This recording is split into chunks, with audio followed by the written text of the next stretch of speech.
Hello everyone, this is Mirza. In this video lecture, we are going to revise second unit. Let's get started.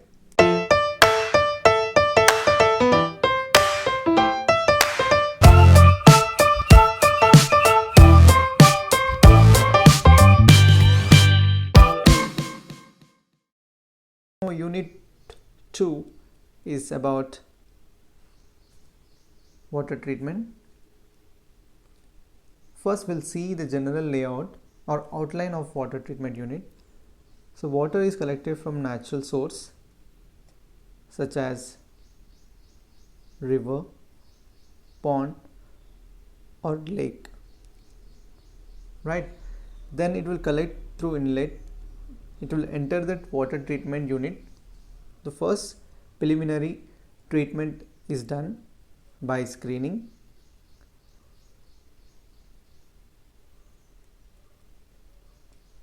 So generally it consists of a grid-like structure where large suspended matter will stop, right? Such as wooden branches, plastic bottles, etc. Then it will lift to a certain height by using pumps, and we have sedimentation tank, secondary, primary. In this sedimentation tank, we are going to add some chemicals, and the process is called coagulation, right? For this, there will be some mechanical process to mix these chemicals into water, is known as flocculation. Okay, then it will enter into filters. We have majorly two kinds of filters. One is slow sand filter, right, and another one is rapid sand filter. Then it will enter into chlorination tank, aeration tank. Finally, it will have last process called disinfection. Then it will be pumped with high lifting pumps through an elevated water storage towers. From that it will distribute to the public. So here you can see the stages: screening, plain sedimentation, sedimentation with coagulation, that is adding chemicals. Flocculation is a mechanical process. Then filtration, aeration.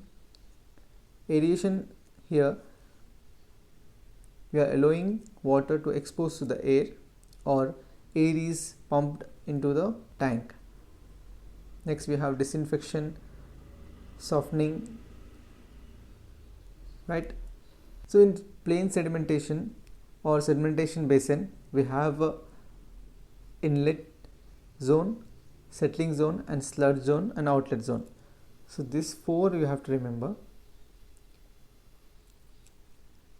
This is where the water enters into the inlet zone.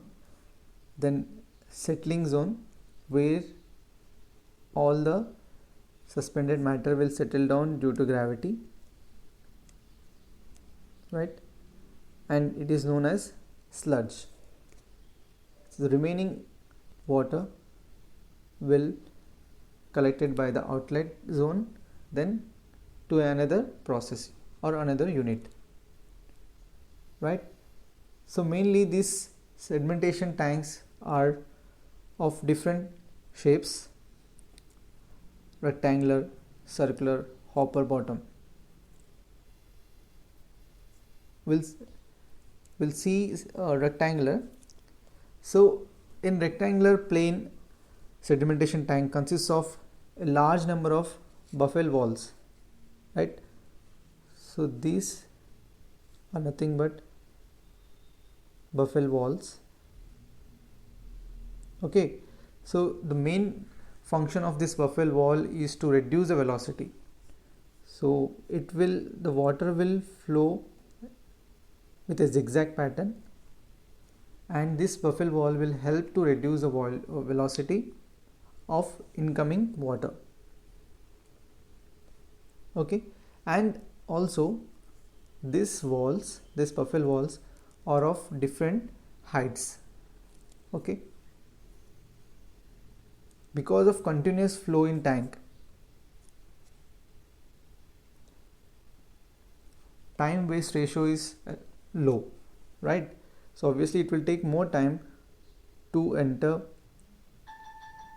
pass through this buffel walls and to exit.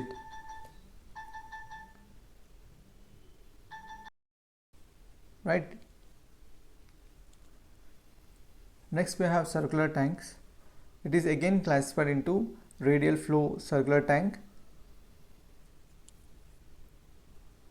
So here the inlet is inserted from the middle of the tank, right?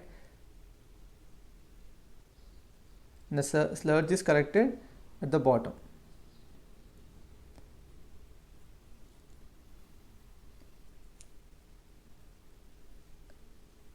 So next one is circumferential flow circular tank, in which they will be having a rotating arm. Okay.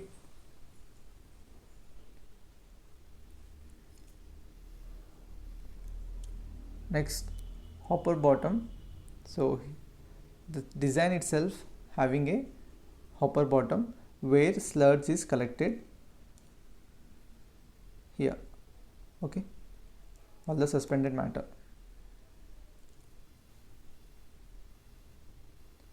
So now we'll see sedimentation with coagulation, right?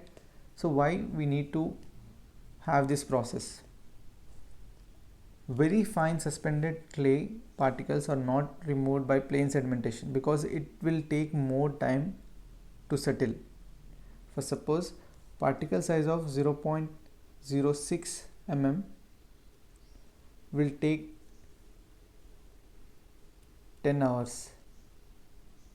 Okay, and particle size equals to or less than 2 mm will take 4 days, which is practically not preferable. So to avoid this, the actual normal range of sedimentation tank to detain this suspended matter is about 2 hours.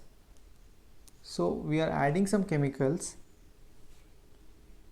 Okay, addition to this we are adding some chemicals so that it will create some flocks, right? It will create some flocks, which is nothing but accumulation of all the suspended matter.